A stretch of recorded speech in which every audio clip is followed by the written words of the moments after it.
Hi everyone, it's Cassandra with InBiteSize. Recently, we did a book review of The Five Dysfunctions of a Team by Patrick Lencioni. And that book is all about how to achieve team effectiveness and success.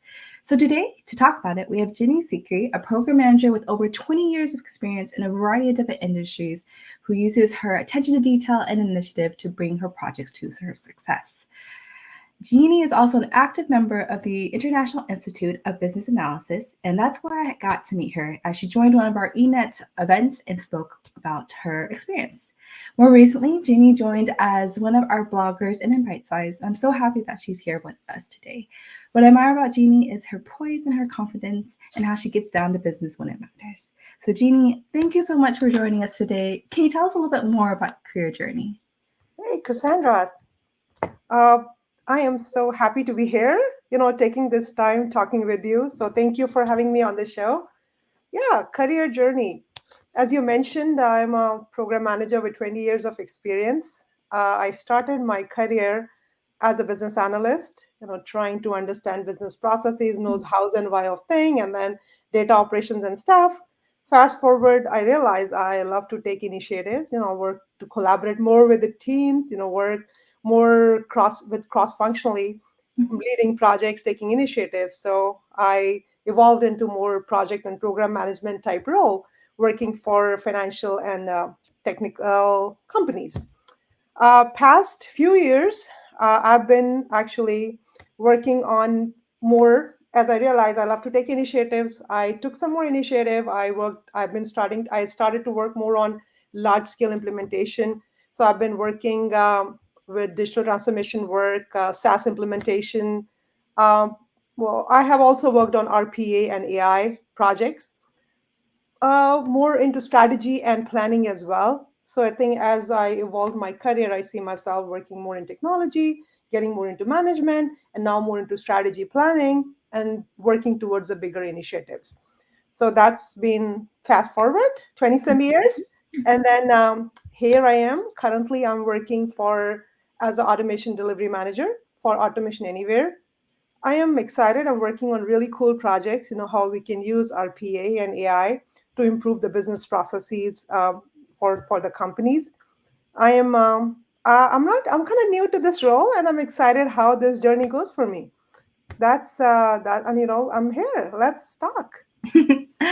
All right. Thanks, Jeannie, so much for sharing. And given what you're describing, you probably worked with a lot of different teams, which have a lot of different personalities and things like that. And you wrote our book review on the five dysfunctions. So, can you tell us about some key takeaways from the books that you like to share with our listeners? Exactly. You said it very well. I work very closely with team, cross-functional, now even globally, all over, and even different geographic region, different culture, different mindset, different personalities. It's not easy. We all know it. Let's face Mhm. it. So the really cool thing I like about this book actually, and there's a very good quote that resonated with me once I read this book actually. So let me state the quote, and then I'm going to very quickly share like five key things that this book talks about, and then we'll leave it there. So if people wanted to learn more, they go read the book. So the quote, it actually says, if you could get all the people in an organization rowing in the same direction, you can dominate any industry, any market, against any competition at all times. I was like, whoa, that's a pretty powerful quote. How do we get so many people working together in the same direction? So that got me more interested in reading more about the book. So as I was reading this book, I like the simplicity actually. Mm. Very simply, this author stated five major challenges, and they are built on top of each other, which hampers the growth of the entire team. It hampers how they can collaborate and work together with each other. Uh, these five, the main root cause is the absence of trust among members in the team.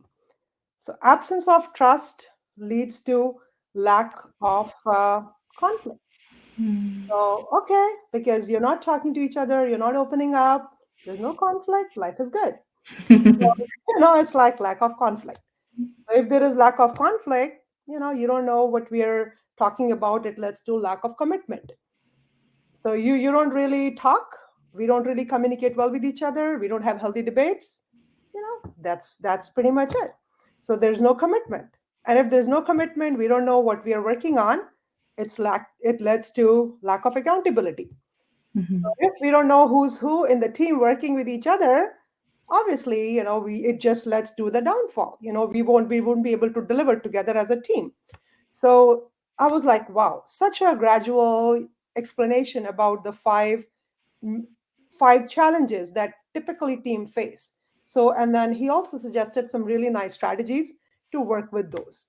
So that's these five key challenges are very deep that I'm trying to learn more strategies to work on these challenges so I can help my teams. Thanks for sharing, Ginny. I mean, Yeah, you said it in that quote, right? Like in order for like us to be successful, we need to row together. And as you mentioned, those five different dysfunctions, right? Like if there's no trust, then there's no conflict, commitment, accountability. exactly. How can we get anywhere from there? So, Hard. in your experience, then, why do you think like team struggles? Like, and how? Yeah, why are we struggling? Team struggles because, again, I think the root cause there to me is lack of trust. The more I think, it boils down to lack of trust. Because if there is no trust, we don't open up. We don't talk, we don't share our weaknesses, we don't share our vulnerability. In the team, each of the member, they need to feel belonged. You should be able, you should have confidence in each other to be able to talk about things. So I feel that lack of trust is sure a root cause, in my experience as well. And then communication. So we need to work on gradually improving the communication with the team. And with the same thought, I'm going to tell you what are the key three things that I would use for my teams, to make sure, they don't struggle. They kind of, I empower them. So for in my experience, what I do is I work with my three C's. I call it the three C's, where, I establish the clarity of goals and expectation with all my team members. The second C is clarity in roles and responsibilities. And the third C is clarity in communication at all level. So these three C's seems to have worked in my favor most of the time when I work with my teams at all level. Great. No, thanks for sharing those three C's. I mean, something very easy to remember, right? C, Exactly. clarity of the goals, C, clarity in the roles and responsibility. And as you hinted on during our conversation, it's just that communication. Very And important. no, I just want to give our listeners a little bit more. So how do you can provide like clarity in that goal, that North Star and that vision? So usually for the clarity in basically I think people are they need to be told what is their role in the bigger initiative. So I think Mm. that's where we lack. Teams, hey, I know what I'm doing, I know what Mr. John is doing, I know what Harry is doing, but what are we doing? What is all of our whatever we are doing, where is it holistically aligned to the bigger good? So that's where I feel, everybody in the team, they need to know their role, they need to know what is the bigger good they are doing for the bigger initiative, and how everybody's action count Mm. towards the initiative.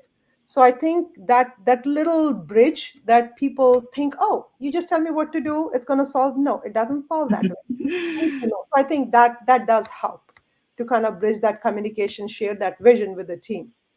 And I think transparency. I love being transparent, so that way you can just be open with your team. Transparency is the key. They should know. Yes. Well said. I mean, what you just described, I just imagine like, we each are a piece of this puzzle and it's Absolutely. together when all the puzzle pieces are together, right? We know our roles, where we fit in the little parts of the Yeah, puzzle. We have the full image and bigger picture on absolutely. what we want to achieve. Absolutely. Yeah, no, everything builds on each other. You miss one, you lose one. Totally. And people, everybody's different. Everybody is. We have to accept the differences and then accept the better good for everybody, for the team. Awesome. Thank you so much, Jeannie. So there you have it. So as you're looking to figure out how to build trust, that foundational piece needed to root out the dysfunction in your team, you remember the 3 C's that Ginny shared. So C is clarity and that vision, goal, North Star. Then it's in the roles and responsibility, and then finally communication. So as always, thanks for listening to InBiteSize. Cheers. Thanks, Cass, for having me here. Of course. Bye.